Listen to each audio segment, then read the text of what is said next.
हम देखते हैं कि पेचर को देखने के लिए कुछ ग्रुप आया हुआ होता है। पेचर वो बंदा होता है जो बेसबॉल में बॉल फेंकता है। ये लड़का अपनी पहली पिच फेंकता है और बॉल इतनी तेज़ होती है कि कैचर गिर जाता है और ये देख के शॉक हो जाते हैं लोग। और ये बंदा फिर थैंक यू कहता है प्रैक्टिस के लिए। ऑडियंस में लोग सोचने लग जाते हैं कि ये एक मिडिल स्कूलर है। ये बंदा इतनी तेज़ बॉल फेंकता है कि कॉलेज वाले भी इसकी बॉल कैच नहीं कर पाते। लोग फिर कहते हैं कि ये इंसान जैसा भी नहीं लगता। लोग इसे देखने के बाद समझ जाते हैं कि इसे यूनिकॉर्न क्यों कहते हैं।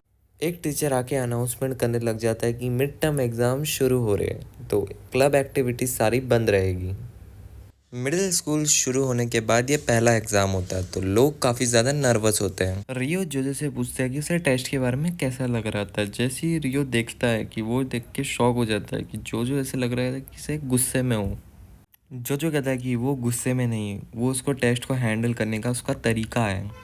जोजो यहाँ पे कहता है कि वो टेस्ट को पूरी तरीके से ख़त्म कर देना चाहता है।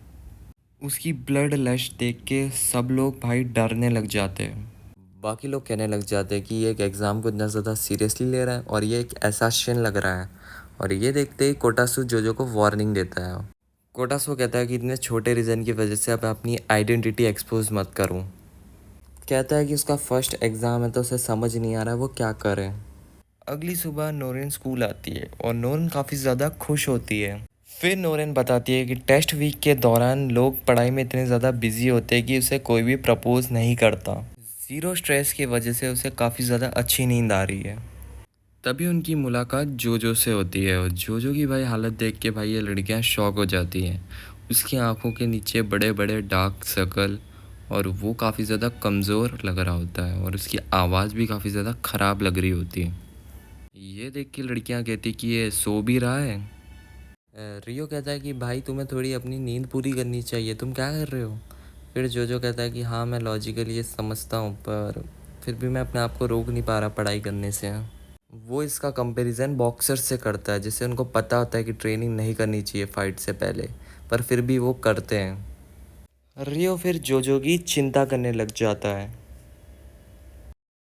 शिन जोजो को पेशिफायर देता है और कहता है कि तुम्हें इससे रिलैक्स होगा और जोजो मना कर देता है। कोटासू कहता है कि आप ज़रूरत से ज़्यादा मेहनत कर रहे हैं। जोजो फिर उसे चुप बिठा देता है। कोटासू कहता है कि मेरा आज किधर प्लान है तो आपको बाहर डिनर करना पड़ेगा। फिर उसे एक जगह का नाम बताता है मामास। कोटासू कहता है कि आपका मूड थोड़ा चेंज हो जाएगा। रामेन शॉप में बिजनेस कम होने की वजह से नोरेन को जल्दी घर भिजा दिया जाता है और नोरेन बाहर आने के बाद जोजो को देखती है। नोरेन जोजो को देख के छुप जाती है और सोचने लगती है कि ये कहाँ जा रहा है और जोजो का पीछा करती है नोरेन। फिर देखती है कि वो एक डेंजरस एरिया की तरफ जा रहा होता है। जोजो एक बार के सामने रुक जाता है और कीको नाम की एक लड़की उसे वेलकम करती है और उसे बार के अंदर लेके जाती है। ये देख के नोरेन काफ़ी ज़्यादा हैरान हो जाती है। बार के अंदर मामा मौजूद होती है। जोजो को वो कितनी बार भी देख ले पर उसे वो प्यारा लगता है। फिर मामा बताती है कि उसने सभी लोगों को बता रखा है कि जोजो उसका नेफ्यू है, क्योंकि लोगों को शक ना हो कि उसका एक सीक्रेट चाइल्ड है। फिर मामा को याद आता है कि जब जोजो को उसने फर्स्ट टाइम इस रूप में देखा था तो जोजो का उसने वेलकम करा था, पर कोटासू ने बता दिया था कि ये जोजो है। जोजो जानता है कि वो उस पर भरोसा कर सकता है, तभी भी सिचुएशन ख़राब हुई है उसने उसकी हेल्प करी है। फिर एरी बार में आती है और ये देख के जोजो सरप्राइज हो जाता है और सोचने लगता है कि ये कोटासू ने करा है। एरी फिर जोजो की आंखों के नीचे के डार्क सर्कल्स को नोटिस करती है और जोजो सोचता है कि उसे शराब पीना सही रहेगा और वो अपनी बेटी के बारे में वरिड होता है। एरी कहती है कि ये कोई प्रॉब्लम नहीं है, फिर उसे याद दिलाती है कि उसकी बेटी कितनी ज़्यादा समझदार है और उसकी बेटी सही फैसला लेना जानती है। एरी जोजो की आंखें देख के समझ जाती है कि वो रात भर जाग के पढ़ता है और जोजो को फिर वो एडवाइस देती है कि जब वो हिटमैन था तो वो अपने मिशन में फेल नहीं हो सकता, पर अब वो एक मिडिल स्कूलर है तो पढ़ाई ऐसी नहीं चलती। अब वो एक मिडिल स्कूलर है, कभी कभी गलती करना चलता है। उसे इस मौके का फ़ायदा उठाना चाहिए। उसे वो सारी गलतियाँ करनी चाहिए जो वो कभी नहीं कर पाया।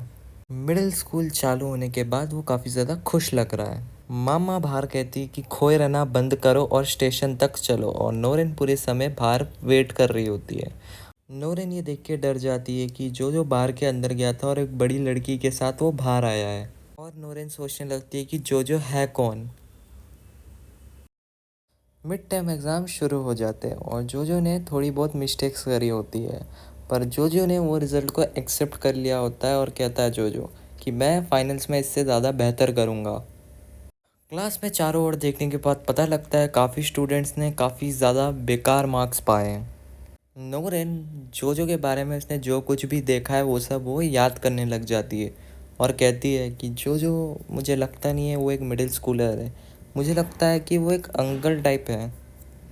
अब उसे जोजो पे बहुत ही ज़्यादा शक होने लग जाता है और वो सोचने लगती है कि सच में ये मिडिल स्कूल स्टूडेंट है। होम इकोनॉमिक्स क्लब के दौरान बटन सीलना सिखाती है प्रेसिडेंट।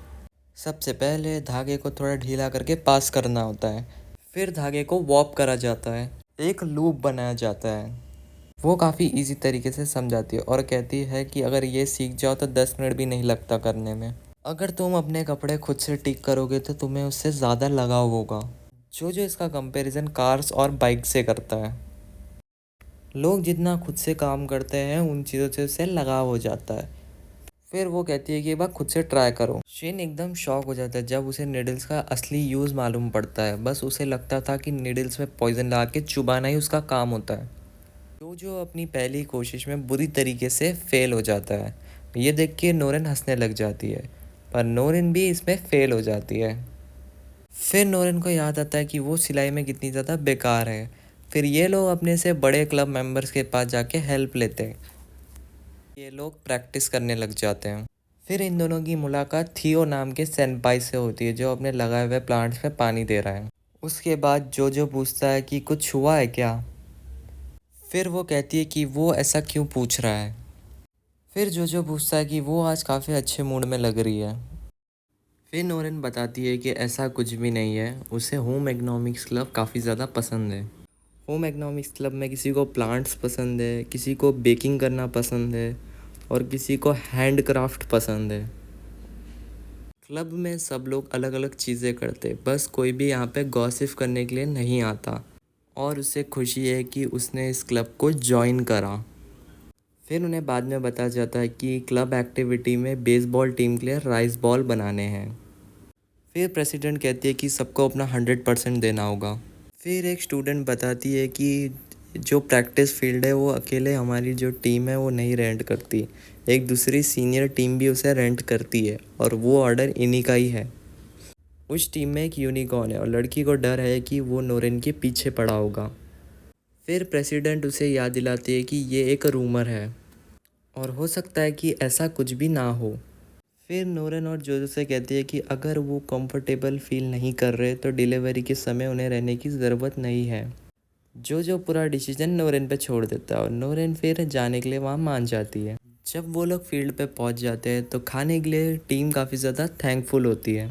पूरी टीम खाने के लिए तैयार हो जाती है और फिर वो यूनिकॉर्न को बुलाते हैं जिसका नाम टेंडो होता है। बाकी लोग बताते हैं कि वो कितना ज़्यादा बड़ा और काफ़ी ज़्यादा ताकतवर है। लोग सच में सोचते हैं कि ये एक मिडिल स्कूलर है और जो को इसे देख के शक हो जाता है। इसमें कुछ अलग बात है। टिंडो राइस बॉल्स के लिए उन्हें फिर थैंक्स कहता है और खाने लग जाता है और कहता है कि इसे खा के मुझे एनर्जी मिल रही है। और फिर ये देखता है कि नोरेन और जोजो को। फिर वो कहता है कि वो काफ़ी समय से बात करना चाहता था, हाल ही में उन्हें काफ़ी ज़्यादा अटेंशन मिल रहा है।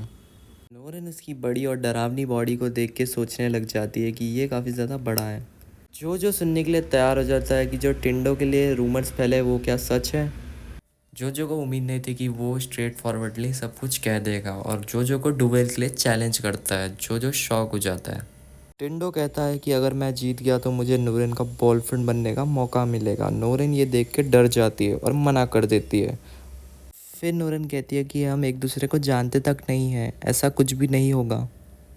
टेंडो के टीममेट्स भी कहते हैं कि ऐसा कुछ भी करने लायक नहीं है।